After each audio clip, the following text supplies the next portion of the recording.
عاجل وفاة الشيخ الدكتور محمد حسن هيتو، وهذه تفاصيل وسبب وفاته.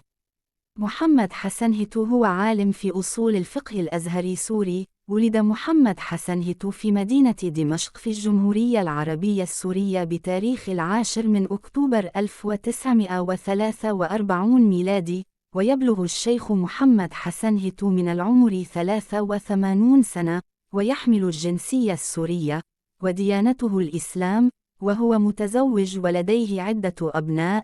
يعتبر الشيخ محمد حسن هيتو من أشهر الشخصيات على مواقع التواصل الاجتماعي، وقد انتقل إلى رحمة الله تعالى اليوم الثلاثاء بتاريخ 24 من فبراير 2026 ميلادي. الشيخ الدكتور محمد حسن هيتو عن عمر ناهز 83 سنة، وقد كان سبب وفاة الشيخ محمد حسن هيتو بعد صراع طويل مع مرض الشيخوخة. الله يرحمه ويغفر له ويسكنه في سيح جناته.